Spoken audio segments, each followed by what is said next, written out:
നമസ്കാരം. സ്പോട്ട് ലൈവിലേക്ക് സ്വാഗതം. തിരുവനന്തപുരം ചാക്കയിൽ നിന്ന് കാണാതായ 2 വയസ്സുകാരിയെ കണ്ടെത്തി മണിക്കൂറുകൾക്ക് ശേഷവും പ്രതികളെക്കുറിച്ച് വ്യക്തമായ സൂചന ലഭിക്കാതെ ഇരുട്ടിൽ തപ്പുകയാണ് പോലീസ്. കാണാതായ സ്ഥലത്തിന് 1/2 കിലോമീറ്റർ മാത്രം അകലെയുള്ള കാനയിൽ കുട്ടി എങ്ങനെ എത്തിയെന്നതിൽ വ്യക്തതയില്ല. കുഞ്ഞിനെ കണ്ടെത്തിയ സ്ഥലത്തിന് സമീപം 3 പേരെ കണ്ടുവന്ന് സ്ഥലവാസിയായ ശാന്തി എന്ന വീട്ടമ്മ മൊഴി നൽകിയിട്ടുണ്ട്. 3 യുവാക്കളെയും ഇതിനു മുൻപ് കണ്ടിട്ടില്ലെന്നും ശാന്തി ന്യൂസ് 18നോട് പറഞ്ഞു. 3-4 പയ്യന്മാരോട് സിഗരറ്റ് വലിക്കുന്നത് കണ്ടു. അപ്പം ഞാൻ അങ്ങോട്ട് പോകുമ്പോഴാണ് ഞാൻ കണ്ടത്. പക്ഷെ ഞാൻ 5 മണിക്ക് ഞാൻ പോയിട്ട് ഒരു 5:45 ഞാൻ തിരിച്ചു വന്നു. വരുമ്പോൾ അവരെ കണ്ടില്ല. എൻ്റെ ഒരു ഡൗട്ട്, അവർ ആദ്യമേ പയ്യന്മാരെ വിട്ട് ഇവിടെ ആരെങ്കിലും ഉണ്ടോ എന്ന് അന്വേഷണം നോക്കിയിട്ട് കൊണ്ടുവന്ന് ഇട്ടതാകാനിരിക്കും സാധ്യത. 3 പേരുണ്ടായിരുന്നു. ഇവിടെ ഉള്ളവരല്ല. അത് ഈ പാലത്തിൻ്റെ കൂടെ ഇരിക്കുമായിരുന്നു. ആ കോൺക്രീറ്റ് ചെയ്തിരിക്കുന്നിടത്ത് 5:15 മണിക്ക്. ഒന്നുമില്ല, ഒരു പഴയ പാൻറ്റും ഷർട്ടും ഇതേ ഉള്ളൂ. ഞാൻ അങ്ങോട്ടാണ് പോയത്. അതിന് ശരിക്കും ശ്രദ്ധിക്കാൻ പറ്റിയില്ല എനിക്ക്. പക്ഷെ 3 പേർ അവിടെ ഇരിക്കും. ഈ സൈഡിൽ കൂടെ ഞാൻ പേട്ടയിൽ പോകുമായിരുന്നു. 3 പേരോടെ ഉണ്ടായിരുന്നു. ഇല്ല കൂടി ഒരു 15-16 വയസ്സ് വരും. പ്രായം. ഞാൻ ഈ അമ്പലത്തിൽ വേറെ ഓപ്പോസിറ്റ് താമസിക്കുന്നത്. ഇല്ല ഞാൻ വൈകിട്ട് നമ്മൾ ഇവരെല്ലാം സംസാരിച്ചിരുന്നപ്പോൾ ഞാൻ പറഞ്ഞു ഇങ്ങനെ, പക്ഷെ അവരെ കണ്ടു കിട്ടിയെന്ന് ആരും പറഞ്ഞു കേട്ടില്ല. 3 പേരും മുടിയൊക്കെ ഇച്ചിരി വളർത്തിയ പിള്ളേർ തന്നെയാണ്. ബംഗാളികൾ തന്നെയാണ് അവർ. ഈ നാട്ടുമ്പുറത്തുള്ളവരല്ല അവർ. ശാന്തി എന്ന ഈ വീട്ടമ്മയുടെ മൊഴി ഏറെ നിർണായകമാണ്. ഇതിന്റെ അടിസ്ഥാനത്തിലാണ് പോലീസിന്റെ അന്വേഷണം നീങ്ങുന്നത്. ഈ CCTV ദൃശ്യങ്ങൾ പരിശോധിച്ചാണ് പ്രതികളെ കേന്ദ്രീകരിച്ചുള്ള പോലീസിന്റെ അന്വേഷണം. ഊട്ടിൽ ഈ കുട്ടിയും ഫാമിലിയും സഞ്ചരിക്കുന്ന ഒരു ഭാഗമായിട്ടാണ് അവരുടെ മൊഴികളിൽ നിന്ന് മനസ്സിലാവുന്നത്. കാരണം ഇവിടെ അടുത്തുള്ള ഒരു കുളത്തിലാണ് അവർ പല ദിവസങ്ങളിലെയും വന്നു പോകാറുള്ളത്. അതുകൊണ്ട് തന്നെ ഈ ഒരു റൂട്ട് അവർക്ക് പരിചയമുള്ള ഒരു സ്ഥലമാണ്. പിന്നെ ഈ സ്ഥലവുമായി ബന്ധപ്പെട്ടിട്ട് ഉള്ള ബാക്കി നമ്മൾക്ക് ആ സ്ഥലത്തിൽ നിന്നും ഇതൊരു റെയിൽവേ ട്രാക്കിന്റെ സമീപ പ്രദേശമായതുകൊണ്ടും അതൊരു ആളൊഴിഞ്ഞു കിടക്കുന്ന ഒരു സ്ഥലമായതുകൊണ്ടും വർഷങ്ങളായിട്ടുള്ള പല വേസ്റ്റ് മെറ്റീരിയൽസും കാര്യങ്ങളൊക്കെ അതിലുണ്ട്. അപ്പോൾ അതിൻ്റെ ഒരു പരിശോധന നടത്തിയിട്ടുണ്ട്. അപ്പോൾ കൂടുതൽ പരിശോധനയ്ക്ക് ശേഷം അതുമായി ബന്ധപ്പെട്ടിട്ടുള്ള കാര്യങ്ങൾ എന്തെങ്കിലും സസ്പീഷ്യസ് ആയിട്ടുള്ള കാര്യങ്ങളുണ്ടെങ്കിൽ പരിശോധനയ്ക്ക് ശേഷം മാത്രമേ നമുക്ക് ആ ഒരു കാര്യം പറയാൻ വേണ്ടി കഴിയുള്ളൂ. കുട്ടിയെ കൊണ്ട് കിടത്തിയതാണെന്നുള്ള കാര്യം ഇല്ല, നമുക്ക് ആ ഒരു സ്ഥലത്തേക്ക് കുട്ടി എത്തുന്നതിനുള്ള, അതായത് ഈ കുട്ടി ഇപ്പോൾ ഒരു സൈക്കോളജിക്കൽ കൗൺസിലിംഗ് കൊടുത്താൽ മാത്രമേ നമുക്ക് എന്തെങ്കിലും കുട്ടിയുമായിട്ട് ബന്ധപ്പെട്ടിട്ടൊക്കെ കാര്യങ്ങൾ സംസാരിക്കാൻ വേണ്ടി കഴിയുള്ളൂ. കാരണം ചെറിയ പ്രായമുള്ള കുട്ടിയാണ്. അപ്പോൾ അങ്ങനെ വരുന്ന സമയത്ത് ഈ കുട്ടി കുറച്ച് ആക്റ്റീവായിട്ട് ഓടുകയും ചാടുകയും ചെയ്യുന്ന കുട്ടിയാണ്. പക്ഷെ എന്നിരുന്നാൽ പോലും ഈ ഒരു സ്ഥലത്ത് എത്രമാത്രം കുട്ടിക്ക് എത്താൻ വേണ്ടി പറ്റുമെന്നുള്ളത് അപ്പോഴും ഒരു ക്വസ്റ്റ്യൻ തന്നെയാണ്. അപ്പോൾ അത് ആദ്യം കുട്ടിയുടെ സൈക്കോളജിക്കൽ കൗൺസിലിംഗും അതുപോലെ അതിനുശേഷമുള്ള ഫാമിലിയുടെ കൂടുതലായിട്ടുള്ള സ്റ്റേറ്റ്മെന്റുകളും പോലീസ് അന്വേഷിക്കേണ്ടതായിട്ട് വരും. ഡാൻ കുര്യൻ ചേരുന്നുണ്ട് വാർത്തയുടെ വിശദാംശങ്ങളുമായി. ഡാൻ, കഴിഞ്ഞ ദിവസം, അതായത് ഇന്നലെ പകൽ മുഴുവൻ കേരളത്തെ മുൾമുനയിൽ നിർത്തിയ ഒരു സംഭവമാണ്. ഡാൻ അടക്കമുള്ള മാധ്യമപ്രവർത്തകർ ആ വാർത്തയ്ക്ക് പിന്നാലെയായിരുന്നു. പോലീസിന്റെ ഊർജിതമായ അന്വേഷണം 19 മണിക്കൂറോളം പോലീസ് ഈ കുഞ്ഞിനെ കേന്ദ്രീകരിച്ച് അന്വേഷണം നടത്തിയെങ്കിലും പക്ഷേ ഒടുവിൽ ഈ കുഞ്ഞിനെ കാണാതായ സ്ഥലത്തിന് തൊട്ട് സമീപത്തുള്ള കാനയിൽ നിന്ന് കണ്ടെത്താൻ കഴിഞ്ഞു. പക്ഷെ ഇതുവരെയും ഒരു ദിവസം പിന്നിട്ടിട്ടും പ്രതികളെ ആരാണ് ഈ കുഞ്ഞിനെ തട്ടിക്കൊണ്ടുപോയത്, അതോ തട്ടിക്കൊണ്ടുപോകാൻ തന്നെയാണ് നടന്നത്, ഇത്തരം കാര്യങ്ങളിൽ ഇപ്പോഴും ഒരു പോലീസിനൊരു വ്യക്തതയില്ല. അതിൽ നിർണായകമായിട്ടുള്ളൊരു വീട്ടമ്മയുടെ മൊഴി മാത്രമാണ് ഈ കേസിൽ പോലീസിനെ സംബന്ധിച്ചൊരു തുമ്പുണ്ടായിരിക്കുന്നത്. എങ്ങനെയാണ് പോലീസിൻ്റെ ഈ കേസുമായി ബന്ധപ്പെട്ട പോലീസിൻ്റെ നിഗമനം? ഇത് കുഞ്ഞിനെ തട്ടിക്കൊണ്ടുപോയ സംഭവം തന്നെയാണെന്ന് പോലീസ് ഉറപ്പിക്കുന്നുണ്ടോ ഡാൻ? ഏറെക്കുറെ അത്തരത്തിൽ ഒരു നിഗമനത്തിലേക്ക് തന്നെയാണ് അന്വേഷണം എത്തിച്ചേരുന്നത് എന്ന് വേണം നമുക്ക് ഈ ഘട്ടത്തിൽ മനസ്സിലാക്കാൻ. കാരണം 2 വയസ്സ് മാത്രം പ്രായമുള്ള ഈ കുഞ്ഞ് ഈ ബ്രഹ്മോസിന്റെ സമീപത്ത് ഞങ്ങളിപ്പോൾ നിൽക്കുന്ന ഈ സ്ഥലത്തായിരുന്നു കുടുംബസമേതം ഇവർ ഉറങ്ങിക്കിടന്നിരുന്നത്. അവിടെ നിന്നാണ് ഈ കുഞ്ഞ് കഴിഞ്ഞ ദിവസം അർദ്ധരാത്രി 12 മണിക്ക് കാണാതാകുന്നത്. അപ്പോൾ ഈ കുഞ്ഞ് തനിയെ അവിടേക്ക് നടന്ന് എത്താനുള്ള സാധ്യത, അതിന് ഒരു തരത്തിലുള്ള ഒരു പോസിബിലിറ്റിയും ഇല്ല എന്ന് പോലീസും ഇതുമായി ബന്ധപ്പെട്ട പരിശോധനകൾ നടത്തിയ എല്ലാ ഉദ്യോഗസ്ഥരും ഏറെക്കുറെ അങ്ങ് ഉറപ്പിച്ചിരിക്കുകയാണ്. അങ്ങനെയാണെങ്കിൽ ഈ കുഞ്ഞിനെ ആരോ തട്ടിക്കൊണ്ടു പോയതാണ് എന്നവർ കൃത്യമായ ഒരു നിഗമനത്തിലേക്ക് എത്തുകയും ചെയ്യുന്നു. അപ്പോൾ 3 പ്രധാനപ്പെട്ട കാര്യങ്ങളാണ് അവിടെ ഉയരുന്നത്. ആരാണ് ഈ കുഞ്ഞിനെ തട്ടിക്കൊണ്ടുപോയത്, എന്തിനു വേണ്ടിയിട്ടായിരുന്നു ഈ കുഞ്ഞിനെ തട്ടിക്കൊണ്ടുപോയത്, എങ്ങനെയാണ് അവിടെ കൊണ്ട് ഉപേക്ഷിച്ചത്, ഈ ചോദ്യങ്ങൾക്കുള്ള ഉത്തരമാണ് പോലീസ് തരുന്നത്. പക്ഷേ ചില CCTV ദൃശ്യങ്ങളൊക്കെ പോലീസിന് ലഭിച്ചിരുന്നെങ്കിലും പിന്നീട് വിശദമായ പരിശോധനകൾക്ക് വിധേയമാക്കിയതിൽ നിന്ന് ആ കണ്ടെത്തിയ ദൃശ്യങ്ങളിൽ ഉള്ളത് ഈ കുഞ്ഞ് അല്ല, മേരി അല്ല എന്നാണ് പോലീസ് പറയുന്നത്. അതോടൊപ്പം തന്നെ ഈ കണ്ടെത്തിയ ഈ കുഞ്ഞുമായി കടന്നു പോയി എന്ന് കരുതപ്പെട്ടത് ഒരു സ്ത്രീയായിരുന്നു. പക്ഷേ ആ ദൃശ്യങ്ങളിലുള്ള ആൾ അത് അല്ല എന്നും പോലീസ് ഏറെക്കുറെ ഉറപ്പിക്കുന്നുണ്ട്.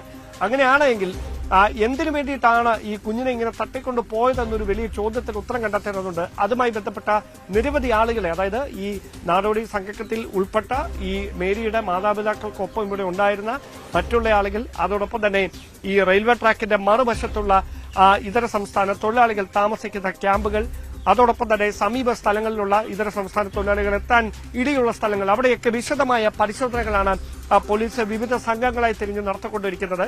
അതോടൊപ്പമാണ് ഈ സമീപ സ്ഥലങ്ങളിൽ നിന്നുള്ള CCTV ദൃശ്യങ്ങൾ വിശദമായ പരിശോധനയ്ക്ക് വിധേയമാക്കുകയും ചെയ്യുന്നത്. അങ്ങനെ സംശയം തോന്നിയപ്പോൾ അവർ കൃത്യമായി കൂടുതൽ വിദഗ്ധ പരിശോധനകൾക്ക് വിധേയമാക്കുന്നതിന് വേണ്ടി എടുത്ത ഒരു CCTV ദൃശ്യമാണ് രാവിലെ നമുക്കടക്കം ലഭിച്ചത്. അത് നമ്മൾ കൃത്യമായി ആ ദൃശ്യങ്ങൾ നമ്മൾ പുറത്ത് എത്തിക്കുകയും ചെയ്തിരുന്നു. പക്ഷേ ആ ദൃശ്യങ്ങളിലുള്ള ആ കുഞ്ഞ് മേരി അല്ല എന്ന ഒരു നിഗമനത്തിലേക്കാണ് ഏറ്റവും ഒടുവിൽ പോലീസ് സംഘം എത്തുന്നത്. അങ്ങനെയാണെങ്കിൽ വിശദമായി തന്നെ ഈ CCTV ദൃശ്യങ്ങൾ കേന്ദ്രീകരിച്ചുകൊണ്ടുള്ള അന്വേഷണം ഒരു വശത്ത് പുരോഗമിച്ചുകൊണ്ടിരിക്കുകയാണ്. ഫോറൻസിക് സംഘം എത്തി ഈ കുഞ്ഞിനെ കണ്ടെത്തിയ ഓടയ്ക്ക് സമീപത്ത് ഉള്ള സ്ഥലങ്ങൾ അരിച്ചു പിറക്കി അവിടെ ശാസ്ത്രീയമായ പരിശോധനകൾ നടത്തിയിട്ടുണ്ട്. അവിടെ നിന്ന് ലഭിച്ച സൂചനകളുടെ കൂടി അടിസ്ഥാനത്തിലായിരിക്കും കേസുമായി ബന്ധപ്പെട്ട അന്വേഷണം ഇനി അങ്ങോട്ട് മുമ്പോട്ട് നീങ്ങുക. ടോം,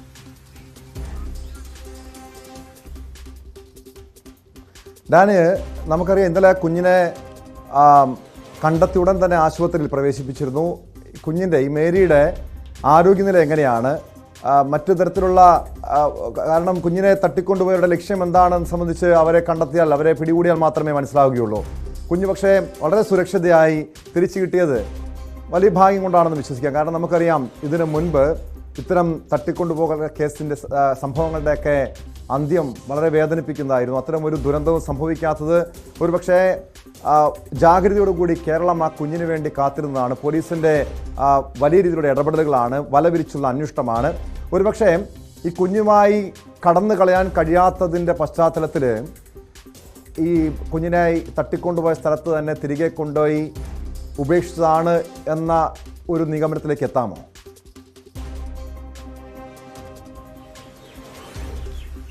അങ്ങനെ ഒരു സാധ്യതയ്ക്കുള്ള ഒരു സാഹചര്യം കൂടുതലാണ്. കാരണം അത്തരത്തിലുള്ള ഒരു വിലയിരുത്തലുകൾ തന്നെയാണ് അന്വേഷണ സംഘത്തിന്റെ ഭാഗത്തുനിന്ന് ഇപ്പോൾ ഉണ്ടായിക്കൊണ്ടിരിക്കുന്നത്. എന്തായാലും അപകടമൊന്നും കൂടാതെ ഈ കുഞ്ഞിനെ കണ്ടെത്താൻ കഴിഞ്ഞു എന്നതാണ് പോലീസിനെ സംബന്ധിച്ച് ഏറെ ആശ്വാസകരമായിട്ടുള്ള കാര്യം. കാരണം ഏതെങ്കിലും തരത്തിലുള്ള മറ്റ് തരത്തിലുള്ള ഒരു സംഭവങ്ങൾ ഉണ്ടായിരുന്നെങ്കിൽ അത് പോലീസിനെ ഏറെ മുൾമുനയിൽ നിർത്തുന്ന ഒരു സംഭവമായി മാറുകയും ചെയ്യുമായിരുന്നു. എന്തായാലും ഈ ഒരു ഘട്ടത്തിൽ നമുക്ക് ലഭ്യമാകുന്ന സൂചനകൾ അനുസരിച്ച് അവശ നിലയിൽ തന്നെ ആയിരുന്നു മേരിയെ ഈ ഓടയ്ക്ക് സമീപം ഈ പോലീസ് ഉദ്യോഗസ്ഥർ, മണ്ണന്തല പോലീസ് സ്റ്റേഷനിലെ സിവിൽ പോലീസ് ഓഫീസർ ജനോഷാണ് ഈ കുഞ്ഞിനെ കണ്ടെത്തുന്നത്. സഹപ്രവർത്തകർക്കൊപ്പം പരിശോധന നടത്തുന്നതിനിടയിലാണ് ഈ കുഞ്ഞിനെ അവശ നിലയിൽ ഈ ഓടയ്ക്ക് സമീപത്ത് നിന്ന് കണ്ടെത്തുന്നത്. ഉടൻ തന്നെ ജനറൽ ആശുപത്രിയിൽ എത്തിക്കുന്നു. അവിടെ വിദഗ്ധ പരിശോധനയ്ക്കായി മറ്റൊരു സ്ഥലത്തേക്ക് മാറ്റുന്നു. അപ്പോൾ നിലവിൽ കുഞ്ഞിന്റെ ആരോഗ്യനില അത് തൃപ്തികരമാണ്.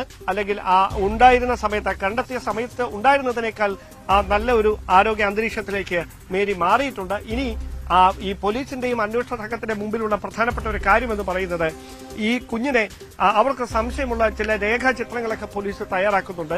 സഹോദരൻ നൽകിയ മൊഴിയുടെ അടിസ്ഥാനത്തിലാണ് ഈ രേഖാചിത്രം തയ്യാറാക്കുന്നത്. ആ രേഖാചിത്രം മേരിയെ കാണിക്കുന്നതിന് വേണ്ടിയിട്ടുള്ള നീക്കം പോലീസ് നടത്തും. അതോടൊപ്പം തന്നെ കൌൺസിലിംഗിന് വിധേയമാക്കും. ആ കൌൺസിലിംഗിന് വിധേയമാക്കിയ ശേഷം സാധാരണ ഒരു അവസ്ഥയിലേക്ക്, മാനസികാവസ്ഥയിലേക്ക് ഈ കുഞ്ഞ് വന്നു എന്ന് ഉറപ്പാക്കിയതിന് ശേഷമായിരിക്കും ഈ കുഞ്ഞിനെ കേന്ദ്രീകരിച്ചുകൊണ്ട് കുഞ്ഞുമായി ബന്ധപ്പെട്ട ഈ കാര്യങ്ങൾ ഈ ചോദിച്ചറിയാനോ കണ്ടെത്തുന്നതിനോ ഒക്കെയുള്ള നീക്കം നടത്തുക. നമുക്കറിയാം 2 വയസ്സ് മാത്രം പ്രായമുള്ള ഒരു കുഞ്ഞാണ്. ഭാഷയുടെ പ്രശ്നങ്ങളുണ്ട്.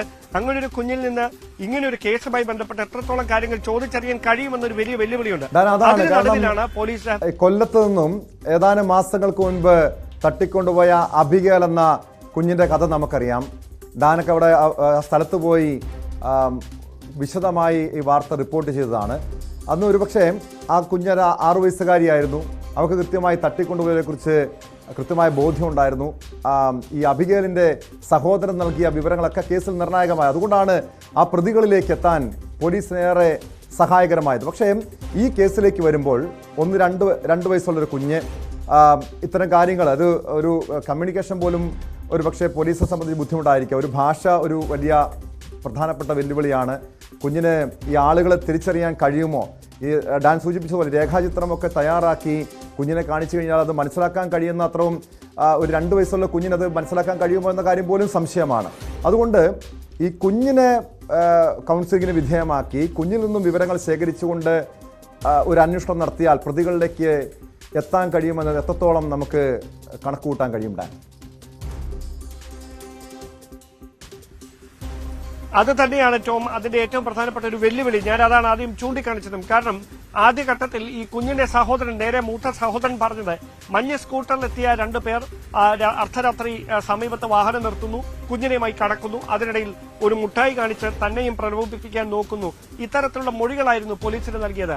അതിന് പിന്നാലെ ഇവരുടെ മൂത്ത സഹോദരനും ഈ അനുജൻ പറഞ്ഞ വിവരങ്ങൾ പോലീസിനെ അറിയിക്കുകയുണ്ടായി. പക്ഷേ ഈ സ്കൂട്ടറിലെത്തി എന്ന തരത്തിൽ ഈ അനുജൻ പറഞ്ഞ കാര്യങ്ങൾ അത് വേറെ ആരും കണ്ടിട്ടില്ല, മുതിർന്നവരാരും അത്തരത്തിലൊരു മൊഴി പോലീസിന് നൽകിയിട്ടുമില്ല. അതുകൊണ്ട് ആ വഴിയിലേക്ക് പോലീസ് നടത്തിയ അന്വേഷണത്തിൽ ഇങ്ങനെ ഒരു സ്കൂട്ടറോ അതുമായി ബന്ധപ്പെട്ട ആളുകളെ ഒന്നും കണ്ടെത്താനോ തിരിച്ചറിയാനോ ഒന്നും കഴിയാത്ത സാഹചര്യമുണ്ടായിരുന്നു. അതിന് പിന്നാലെയാണ് ഇന്ന് നമ്മൾ ആദ്യഘട്ടത്തിൽ നൽകിയ ബൈറ്റ്, അതായത് ശാന്തി എന്ന് പറയുന്ന സ്ത്രീയുടെ ബൈറ്റ് അപരിചിതരായ ചിലരെ ഇവിടെ കണ്ടിരുന്നു എന്ന തരത്തിലുള്ള മൊഴി പോലീസിന് നൽകിയിരിക്കുന്നത്. അതിനെ കേന്ദ്രീകരിച്ചുകൊണ്ടുള്ള അന്വേഷണം നടക്കുന്നുണ്ട്. പക്ഷേ നിലവിൽ ഈ 19 മണിക്കൂർ പിന്നിട്ട് ഈ കുഞ്ഞിനെ കണ്ടെത്തിയതിനു ശേഷം പോലീസ് വിശദമായി ഇതാരാണ് എന്ന് കണ്ടെത്താൻ വേണ്ടി നടത്തിയ അന്വേഷണത്തിൽ ഏറെക്കുറെ ഇതൊരു നാടോടി സംഘങ്ങളുമായി ബന്ധപ്പെട്ട ആരോ ആണ്, അല്ലെങ്കിൽ ഇതര സംസ്ഥാന തൊഴിലാളികളും അവർക്ക് ബന്ധമുണ്ട്, ഇത്തരത്തിലുള്ള സൂചനകളൊക്കെ പോലീസിന് ലഭിച്ചിട്ടുണ്ട്. ആ വഴിയിലേക്കാണ് അന്വേഷണം ഇപ്പോൾ നീണ്ടുകൊണ്ടിരിക്കുന്നത്. ടോം, ഡാൻ, അതായത് ഈ ഒരു സ്ഥലത്തിന്റെ ഒരു സ്വഭാവം എങ്ങനെയാണ് ഡാൻ? കാരണം പോലീസിന്റെ ഒരു സംശയവും ആ രീതിയിലാണ്. ഇതര സംസ്ഥാന തൊഴിലാളികൾ അതല്ലെങ്കിൽ നാടോടി സംഘങ്ങളെ കേന്ദ്രീകരിച്ച് അവിടെ ഈ ഇതര സംസ്ഥാന തൊഴിലാളികളുടെ ഒക്കെ ഒരു സാന്നിധ്യമുള്ള ഒരു സ്ഥലമാണോ ഇത്?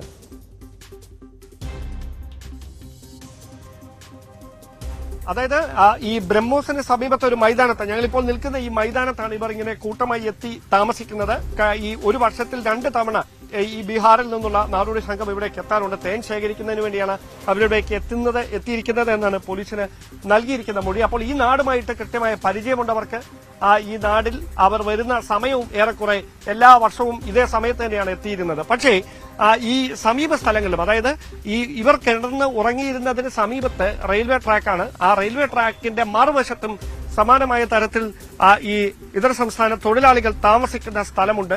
ആ സ്ഥലങ്ങളിലൊക്കെ പോലീസ് ഇന്നലെ വ്യാപകമായ പരിശോധനകൾ നടത്തിയിരുന്നു. പക്ഷേ ആ പരിശോധനകളൊന്നും കൃത്യമായി ഒന്നും കണ്ടെത്താൻ കഴിഞ്ഞിരുന്നില്ല. അതിനുശേഷമാണ് ഈ കുളക്കടവിൽ, അതായത് മൈത്രി നഗർ റെസിഡൻസ് അസോസിയേഷനോട് ചേർന്ന സ്ഥലത്ത് അതിന്റെ സമീപത്തുള്ള ആ കടവിൽ സാധാരണയായി ഈ നാടോടി സംഘങ്ങൾ അവിടേക്ക് വെള്ളം ശേഖരിക്കാനും വസ്ത്രങ്ങൾ അലക്കുന്നതിനും മറ്റുമായി പോയിരുന്ന സ്ഥലമാണ്. അവിടെയും വിശദമായ പരിശോധന നടത്തി. അതിന് സമീപത്ത് 3 CCTV ക്യാമറകൾ സ്ഥാപിച്ചിരുന്നു. ആ ക്യാമറയിൽ നിന്നുള്ള ദൃശ്യങ്ങൾ കണ്ടെടുക്കുന്നതിന് വേണ്ടിയുള്ള ശ്രമം നടത്തി. പക്ഷേ പോലീസിന്റെ അന്വേഷണത്തിന് സഹായകരമാകുന്ന തരത്തിലുള്ള ദൃശ്യങ്ങളൊന്നും ആ CCTV പരിശോധനയിൽ വീണ്ടെടുക്കാൻ കഴിഞ്ഞിട്ടില്ല എന്നാണ് നമുക്ക് ഉച്ചവരെയും മനസ്സിലാക്കാൻ കഴിയുന്നത്. അതിനുശേഷമാണ് ഉദ്യോഗസ്ഥർ അതിന് സമീപത്തുള്ള സ്ഥലങ്ങളിലേക്ക് കൂടി പരിശോധനകളുടെ ഭാഗമായി എത്തിയത്. എന്തായാലും ഈ ആളുകൾ താമസിക്കുന്നുണ്ടോ എന്ന് ചോദിച്ചാൽ ഒരു വശത്തെ ആളുകൾ തിങ്ങിപ്പാർക്കുന്ന സ്ഥലം, പക്ഷേ ഈ കുഞ്ഞിനെ കണ്ടെത്തുന്ന ആ വശം പൊന്തക്കാടാണ്. അതായത് ഈ ബ്രഹ്മോസിന്റെ അതിർത്തി മതിലാണ്. ആ മതിൽ കെട്ടിന്റെ തൊട്ട് ചേർന്നുള്ള വലിയ കാടിന്റെ ഇടയിലാണ് ഈ കുഞ്ഞിനെ കണ്ടെത്തിയത്. അതുകൊണ്ട് തന്നെയാണ് ഒരിക്കലും 2 വയസ്സുള്ള ഒരു കുഞ്ഞിന് അവിടേക്ക് നടന്നെത്താൻ കഴിയില്ല. കാരണം അത്രയ്ക്ക് വലിയ കുഴിയാണ്. അവിടെ പോലീസ് തന്നെ ഏറെ പണിപ്പെട്ടാണ് അവിടെ ഇറങ്ങി കുഞ്ഞിനെ അവിടെ രക്ഷിച്ച് പുറത്തേക്ക് എടുത്തത്. അതുകൊണ്ട് കൃത്യമായ ആ സ്ഥലത്തെപ്പറ്റി ധാരണയുള്ള ആരോ ഒരാൾ കുഞ്ഞിനെ അവിടെ കൊണ്ട് ഉപേക്ഷിച്ചതാകാമെന്ന ഒരു നിഗമനത്തിലാണ് അന്വേഷണം പുരോഗമിച്ചുകൊണ്ടിരിക്കുന്നത്. ഏറ്റവും ഡാൻ, നമുക്കറിയാം ഈ ഓയൂരിൽ നിന്നും 6 വയസ്സുകാരിയെ തട്ടിക്കൊണ്ടുപോയ കേസും തിരുവനന്തപുരത്ത് നിന്ന് ഈ 2 വയസ്സുകാരിയെ തട്ടിക്കൊണ്ടുപോയ കേസും എടുത്ത് പരിശോധിച്ച് നോക്കിയാൽ ഇവിടെ ഒരു പോലീസിന്റെ അന്വേഷണത്തിൽ ഏതെങ്കിലും വിധത്തിലുള്ള വീഴ്ചകൾ ഉണ്ടായിട്ടുണ്ടോ? കാരണം അവിടെയും ഓയൂരിലും ആ കുഞ്ഞിനെ തട്ടിക്കൊണ്ടുപോയവർ തന്നെ ഉപേക്ഷിക്കുകയായിരുന്നു. ഇവിടെയും സമാനമായ സാഹചര്യമാണ്. അതായത് ഓയൂരിൽ ഒരു ദിവസത്തിലധികമാണ് ആ ബന്ധുക്കളെ അടക്കം നാട്ടുകാരെയും കേരളത്തെ ഒന്നാകെ വലിയ രീതിയിൽ മുൾമുനയിൽ നിർത്തിയത്. പക്ഷേ ഇവിടെയും 19 മണിക്കൂറോളം കുഞ്ഞ് എവിടെയാണെന്ന് കണ്ടെത്താൻ പോലീസിന് കഴിഞ്ഞില്ല. ഒടുവിൽ തട്ടിക്കൊണ്ടുപോയവർ തന്നെ അവിടെ കൊണ്ടുവന്ന് ഉപേക്ഷിക്കുന്ന സാഹചര്യമുണ്ടായി. നമ്മുടെ നാട്ടിൽ പോലീസിന് സംവിധാനങ്ങളിൽ മാത്രമല്ല റോഡുകളിൽ മാത്രമല്ല മറ്റ് സാധാരണ കച്ചവട സ്ഥാപനങ്ങളിലൊക്കെ ഇപ്പോൾ CCTV ഉള്ളതാണ്, കൃത്യമായ നിരീക്ഷണങ്ങളുള്ളതാണ്. പോലീസിൻ്റെ കൃത്യമായ നിരീക്ഷണം തലസ്ഥാന നഗരത്തിലെമ്പാടുമുള്ളതാണ്. എന്തുകൊണ്ടായിരിക്കാം ഇത്തരം വീഴ്ചകൾ അടിക്കടി പോലീസിൻ്റെ ഭാഗത്തുണ്ടാകുന്ന, അന്വേഷണത്തിലടക്കം ഉണ്ടാകുന്ന? അങ്ങനെ ഒരു ആക്ഷേപം ഉയരുന്നുണ്ടോ ഡാൻ? നമുക്കൊരിക്കലും പൂർണ്ണമായി പോലീസിനെ കുറ്റപ്പെടുത്താവുന്ന തരത്തിലേക്ക് കാര്യങ്ങൾ എത്തിയിട്ടുണ്ട് എന്ന് നമുക്ക് അടച്ചങ്ങ് ആക്ഷേപിക്കാൻ കഴിയില്ല. കാരണം രാത്രി പകലാക്കിയുള്ള അന്വേഷണമായിരുന്നു. ഉറക്കളച്ചാണ് പോലീസ് ഉദ്യോഗസ്ഥർ ഡെപ്യൂട്ടി കമ്മീഷണറും ഒക്കെ നേതൃത്വത്തിൽ ഇന്നലെ പുലർച്ചെ മുതൽ ഈ അന്വേഷണത്തിന്റെ ഭാഗമായത്. അതുകൊണ്ട് തന്നെയാണ് അവർ പറയുന്നത് ഈ കുഞ്ഞിനെ തട്ടിക്കൊണ്ടുപോയവർക്ക് അധിക ദൂരം കുഞ്ഞുമായിട്ട് പോകാൻ കഴിയാതിരുന്നത്. അല്ലെങ്കിൽ രാത്രി വൈകി ആരും കാണാതെ ഈ കുഞ്ഞിനെ ഇവിടെ തന്നെ ഉപേക്ഷിക്കേണ്ട സ്ഥിതിയിലേക്ക് എത്തിയത് പോലീസിന്റെ പഴുതടച്ച അന്വേഷണമായിരുന്നു. നമുക്കറിയാം ഓയൂരിലും സമാനമായ സാഹചര്യം തന്നെയായിരുന്നു. പോലീസിനൊപ്പം മാധ്യമങ്ങളും സാധാരണക്കാരായ ജനങ്ങളും പുലർത്തിയ നിതാന്ത ജാഗ്രത, ആ ജാഗ്രത തന്നെയാണ് ഈ 6 വയസ്സുകാരി എന്ന അബിഗൽ സാറ റജിയെ അധിക ദൂരം പിന്നിടുന്നതിന് മുമ്പ് ഉപേക്ഷിക്കാൻ ഈ തട്ടിക്കൊണ്ടുപോയ പത്മകുമാറിനും ആ കുടുംബാംഗങ്ങൾക്കും നിർബന്ധിതരാക്കുന്ന സാഹചര്യത്തിലേക്ക് നയിച്ചത് ആ നിതാന്ത ജാഗ്രതയാണ്. സമാനമായ സാഹചര്യമാണ് ഇന്നലെയും ഉണ്ടായത്. കാരണം മാധ്യമങ്ങൾ ഇന്നലെ പുലർച്ചെ മുതൽ ഇടവേളകളില്ലാതെ ഈ കുഞ്ഞുമായി ബന്ധപ്പെട്ട വാർത്ത, അതിന്റെ കുഞ്ഞിന്റെ ചിത്രങ്ങൾ അടക്കം നൽകിക്കൊണ്ടിരിക്കുകയാണ്. റെയിൽവേ സ്റ്റേഷൻ, ബസ് സ്റ്റാൻഡ്, പൊതുജനങ്ങൾ കൂടുന്ന സ്ഥലങ്ങളിലെല്ലാം അതുമായി ബന്ധപ്പെട്ട പരിശോധനകൾ, അതുമായി ബന്ധപ്പെട്ട വാർത്തകൾ പ്രചരിച്ചിരുന്നു. അതുകൊണ്ട് തന്നെ ഈ കുഞ്ഞിനെ തട്ടിക്കൊണ്ടുപോയ അജ്ഞാത സംഘത്തിന് കുഞ്ഞുമായി അധിക ദൂരം പിന്നിടാൻ കഴിയാത്ത തരത്തിലേക്ക് പോലീസിന്റെ അന്വേഷണവും അതോടൊപ്പം മാധ്യമങ്ങൾ ഇതുമായി ബന്ധപ്പെട്ട് പുലർത്തിയ നിതാന്ത ജാഗ്രതയും അത് അവർക്ക് വലിയൊരു വെല്ലുവിളിയായി. അത് തന്നെയാണ് വൈകുന്നേരത്തോടെ ഈ കുഞ്ഞിനെ ആരും കാണാതെ ഒരു സ്ഥലത്ത് ഉപേക്ഷിച്ച് മടങ്ങുന്ന തരത്തിലേക്ക് കാര്യങ്ങൾ എത്തിച്ച്. എന്തായാലും കുഞ്ഞിന് ആപത്തൊന്നും സംഭവിക്കാതെ അതിനെ വീണ്ടെടുക്കാൻ കഴിഞ്ഞു എന്നതാണ് ഏറ്റവും പ്രധാനപ്പെട്ട കാര്യം. ഇനി അങ്ങോട്ട് ആരാണ് ഇതിന് പിന്നിൽ ഉണ്ടായിരുന്നത് എന്ന കാര്യം പോലീസ് വിശദമായ അന്വേഷണത്തിലൂടെ കണ്ടെത്തുമെന്ന് തന്നെ നമുക്ക് പ്രതീക്ഷിക്കാം. ആ ഒരു ബ്രീത്തിംഗ് സ്പേസിനിടയ്ക്ക് അവർ അത് കണ്ടെത്തുന്നില്ല എങ്കിൽ മാത്രമേ അന്വേഷണത്തിൽ വീഴ്ച ഉണ്ടായിട്ടുണ്ടോ എന്നതാണ് വിവരങ്ങൾ നൽകിയത്. ഡാൻ സൂചിപ്പിച്ചതുപോലെ പോലീസിന്റെയും മാധ്യമങ്ങളുടെയും നാട്ടുകാരുടെയും അടക്കം ഒരു നിതാന്ത ജാഗ്രതയായിരിക്കാം ഒരുപക്ഷെ കുഞ്ഞിനെ യാതൊരു അപകടവും കൂടാതെ കണ്ടെത്താൻ കഴിഞ്ഞത്. പക്ഷേ അവിടെയും ഇപ്പോഴും ദുരൂഹതകൾ ബാക്കിയാണ്. ആരാണ് തട്ടിക്കൊണ്ടുപോയത്, എന്തിനാണ് ആ കുഞ്ഞിനെ 2 വയസ്സുകാരിയെ കടത്തിക്കൊണ്ടുപോയത് തുടങ്ങിയ ചോദ്യങ്ങൾക്ക് ഉടൻ തന്നെ ഉത്തരം കണ്ടെത്തുമെന്ന് പ്രതീക്ഷിക്കാം. തൃശ്ശൂരിലെ ഹൈറിച്ച് മണിച്ചെയിൻ സാമ്പത്തിക തട്ടിപ്പ് കേസിൽ പ്രതികളെ വീണ്ടും ചോദ്യം ചെയ്യുകയാണ് എൻഫോഴ്സ്മെന്റ് ഡയറക്ടറേറ്റ്. ആ വാർത്തയിലേക്ക് എത്താം ഇടവേള കഴിഞ്ഞ്.